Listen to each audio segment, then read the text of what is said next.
All right, so right here, I am prepping to make the famous Southern California, Los Angeles staple called a Danger Dog. So late Friday, Saturday evenings, you might be out somewhere, you stumble out of a club or a concert, and you see some guys on the street just grilling with the crowd, and they are most likely making and selling these Danger Dogs. Right here, I have my hot dogs prepped, and these are wrapped in bacon. So you want to use kind of a thin bacon so you can get it really nice and crispy and wrap it around the hot dog. And over here I have the toppings that we will also be putting on the grill like on a cast iron pan. So you have the red peppers, onions, green peppers, and cilantro. So you're going to caramelize these vegetables except for the cilantro, and then you're going to cook your hot dogs, and then you are going to assemble these and make the Danger Dog. One thing that we're going to be adding to our Danger Dogs today is guacamole. I have my avocados right here. I have the juice of a lime, diced cilantro, and onions.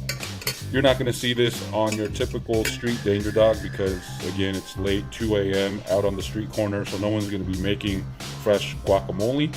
But it's just a way to kind of cut the fattiness of it, and if you're making it at home, you can kind of make some modifications. So we're going to add some fresh guacamole to our Danger Dog today. So later on, I'm going to take these outside and put them on a grill with the cast iron pan. But if you are, let's say, in an apartment or you don't have access to a grill, you could do it just as easily in your kitchen. So right here is the non-stick pan, and I have just the hot dog with the bacon. So the reason I'm cooking that first is I want the fat to render out of the bacon, and we'll use that fat to caramelize our vegetables. Okay, so I just turned the hot dog on its side, and you can actually see where it started to caramelize on one side.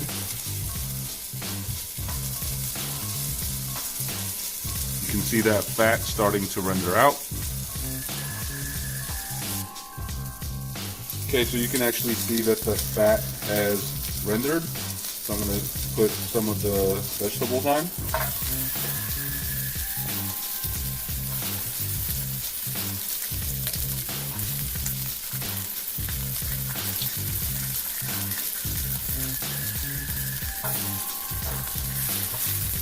So this is going to cook and caramelize in that bacon fat.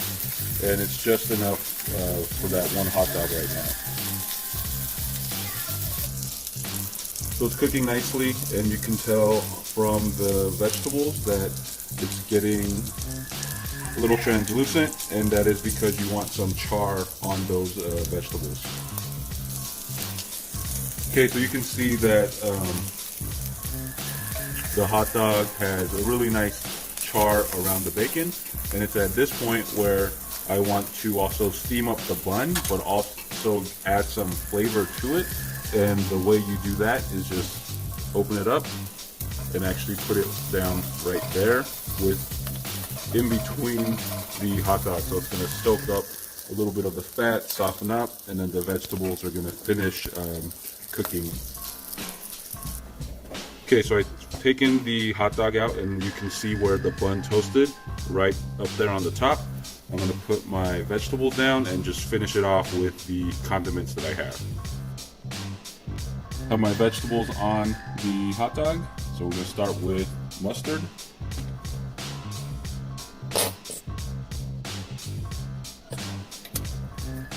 Then you're going to do a layer of mayo. You're going to do a layer of ketchup.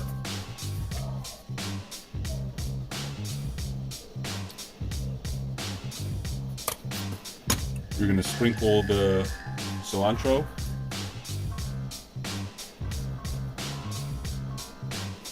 And because I made that guacamole earlier, I'm going to dollop some of that on. But again, that's not the traditional version. So for now, you do have this fully assembled Danger Dog. If you're wondering how to cook this on the grill outside, I'm actually going to use this seasoned Lodge cast iron pan, which is a griddle which goes straight across. So I will put this on the grill and just cook everything right up on this flat top. I'll put a link down in the description below for this flat top. And here is the famous Danger Dog.